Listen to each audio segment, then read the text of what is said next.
Después de estudiar un organismo durante 40 años, no dejamos de aprender de él. Janine Benyus.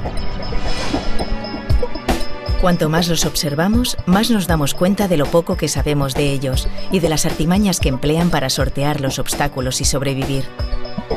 ¿Por qué no imitar esas artimañas y aplicarlas a la innovación de nuestras tecnologías? La escritora y consultora Janine Benyus apuesta, desde el Instituto de Biomimética, por promocionar la emulación de la naturaleza y aprovechar su ingeniería de millones de años de experiencia.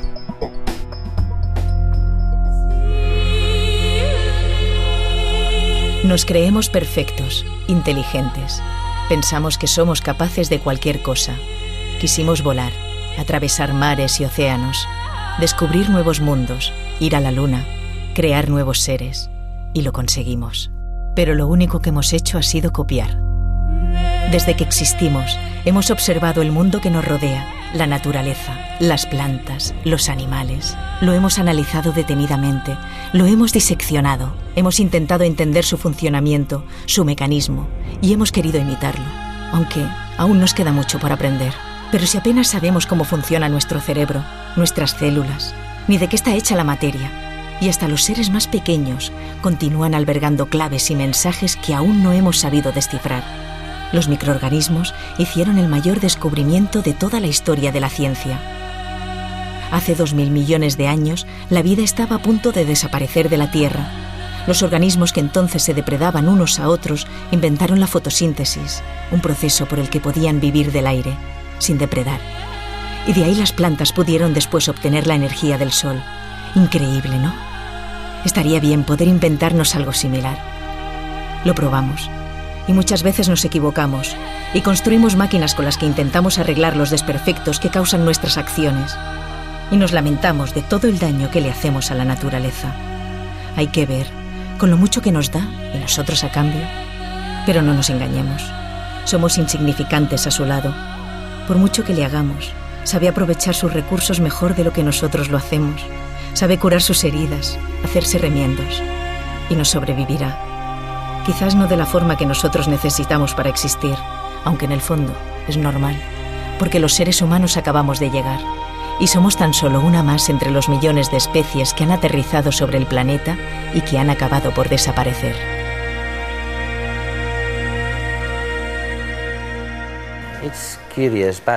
Es curioso, pero cuando hablas de esta disciplina, que consiste en emular los mecanismos de la naturaleza, no solamente hablas de praderas, sino de centenares de otras cosas, ¿no? Dices, por ejemplo, que a la hora de construir una célula solar y generar electricidad, oye, ¿por qué no nos fijamos en una hoja? En lo que hace una hoja y en la fotosíntesis famosa, ¿no? Sí, aunque parezca mentira, no lo habíamos hecho. No lo habíamos hecho, es increíble. ¿No? De hecho, hasta mediados de los 80 no sabíamos cómo funcionaba realmente la fotosíntesis. Seguimos sin saberlo, ¿eh? Bueno, sigue habiendo algunas lagunas. Sigue habiendo algún misterio. El caso es que a medida que íbamos entendiéndolo mejor, nos percatamos de que esta manera de obtener energía solar difiere de las células fotovoltaicas. De repente tenemos biomimetismo. Tenemos ingenieros que empiezan a descubrir, gracias a los biólogos, cómo lo ha solucionado la vida. Y hemos llegado a un punto en el que pueden decir, bueno, tal vez podamos emular ese principio. Tal vez haya una manera distinta de hacerlo. Tenemos científicos que estudian la hoja y su funcionamiento, descifran el puzzle pieza a pieza. Pero luego, cuando sostienen una hoja en la mano, te dirán, lo único que me preguntan los ingenieros es su eficacia a la hora de obtener energía solar. Y en este sentido, la hoja no es tan eficaz como los paneles solares de la estación espacial. Sin embargo, esta hoja está hecha de materiales locales. Sí.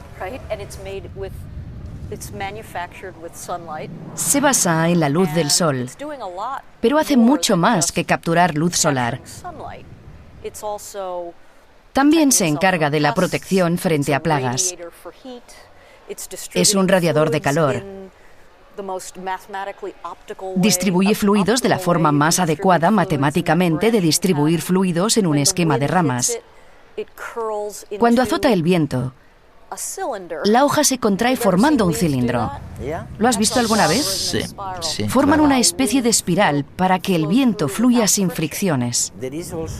Hay también una alga roja, lo dices además en tu libro, que de algún modo distorsiona el sistema de comunicaciones de las bacterias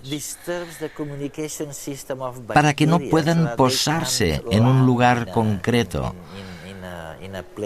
Bueno, ese sería un caso para aprovechar la naturaleza, ¿no?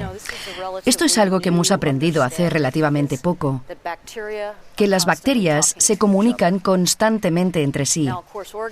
Por supuesto, los organismos han aprendido a enfrentarse a las bacterias de maneras muy sutiles. Nosotros somos bastante novatos en esto. Y lo que intentamos es matar las bacterias con antibióticos o con detergentes muy fuertes.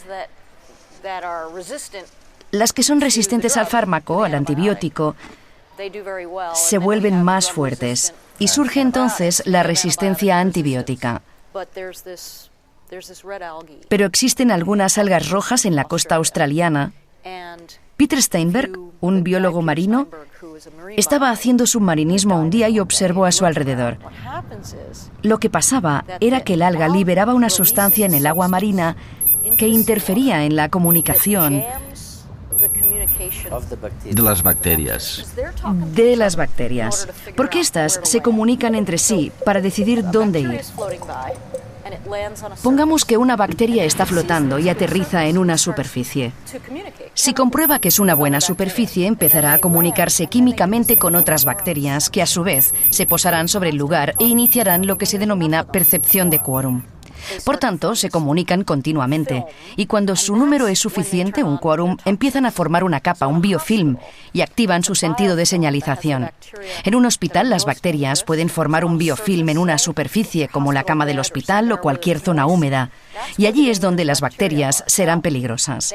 Pero tienen que comunicarse para llegar allí, así que si se pudiera encontrar una manera de interferir en su recepción de señales... ¿Y lo hemos encontrado?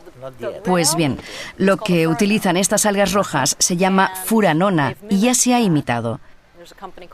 Hay una empresa llamada Biosignal en Australia que lo ha imitado. Están descubriendo nuevas maneras de crear superficies que repelan a las bacterias.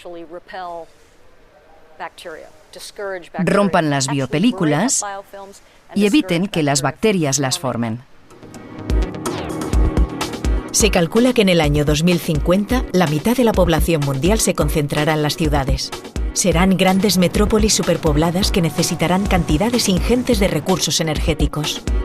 Sin embargo, el cambio climático y la escasez cada vez mayor de combustibles fósiles están llevando a ese modelo de ciudad a punto del colapso. Y hoy, ingenieros y arquitectos comienzan a mirar hacia la naturaleza como fuente de inspiración. Si pensamos en la naturaleza... Por un lado, podemos imaginarnos un centímetro cúbico de piedra y nos podemos imaginar una semilla. Y tenemos estos dos elementos, ¿no? Queremos que nuestra arquitectura se parezca a esta piedra o a esta semilla. La semilla va a nacer, evolucionar, mutar, será una fábrica de frutas, de alimentos, hasta de medicinas. Imaginaros qué inteligente es este sistema, ¿no? Por tanto, nuestra arquitectura intenta evolucionar, acercarse lo más posible a una naturaleza que escucha el medio ambiente y está siempre en equilibrio con él. Las ciudades deberían aprender de la naturaleza para maximizar su eficiencia. Hoy en día, el 80% del impacto de un edificio está causado por su diseño. Por eso, los arquitectos investigan nuevos materiales, formas e incluso ideas para reducir ese impacto. En Barcelona, en el nuevo distrito 22 destinado a empresas vinculadas con la sociedad del conocimiento, se construye Mediatic. Se trata de una gran estructura metálica, muy ligera, que abrirá sus puertas el próximo año. 2 de sus caras estarán recubiertas de una membrana de EFTE, un material híbrido, elástico, ligero y autocombustible. Esta piel exterior de doble capa es un filtro solar que dejará pasar la luz para garantizar una buena iluminación, pero se cerrará cuando detecte que los rayos del sol son demasiado fuertes. En la otra cara, una gran nube de nitrógeno descenderá por los cojines de EFTE y actuará como una cortina que regulará la energía solar y mantendrá una buena temperatura sin necesidad de aire acondicionado. La estructura, además, estará recubierta de una película de pigmentos naturales bioluminiscentes que, como pasa con las medusas, absorberán los rayos del sol durante el día y emitirán luz de noche. Es iluminación sin gasto de electricidad. El Mediatic es un ejemplo de eficiencia energética, uno de los puntos clave en el diseño de las ciudades del futuro. Otro caso es esta torre jardines, que mimetiza el comportamiento del medio natural para ser autosuficiente. Es capaz de almacenar el agua de la lluvia y de reconducirla por todo el bloque. Llevará a cabo la fotosíntesis para oxigenar la ciudad o comportarse como el tronco de un árbol frente a los embistes del viento.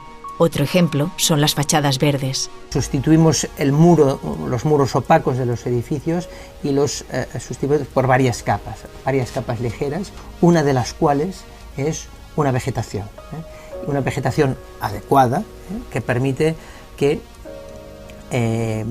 por un lado, pierda la hoja en invierno, de forma que el sol entra totalmente hacia el interior, mientras que en verano tiene hoja, y al tener esta hoja lo que hace es, por un lado, sombrear, y por otro lado, por evapotranspiración, lo que hace es que el aire que pasa a través pierde unos grados al evaporar. Y por tanto, esta ventilación que desde el exterior hacia el interior se produce a través de este filtro, pues hace como un filtro refrigerador y baja unos cuantos grados con respecto al interior, ¿no? Pero no solo las plantas y los animales ofrecen soluciones eficientes energéticamente. El cuerpo humano gestiona la energía a través del sudor. En la Expo de Zaragoza, el pabellón SET mimetizaba ese mecanismo para regular la temperatura. Cuando el termómetro alcanzaba ciertos grados, el edificio comenzaba a transpirar. El agua se evaporaba quemando energía, de manera que el pabellón mantenía un clima agradable. No sería correcto pensar que somos arquitectos futuristas. La arquitectura y la naturaleza se relacionan hoy para ser construida hoy. Es la situación contemporánea, es hoy. La tecnología de hoy para ser aplicada hoy, para que la sociedad la disfrute hoy. La biomimética puede ser la clave para hacer que nuestro planeta se asemeje un poco más al mundo en el que todos soñamos vivir.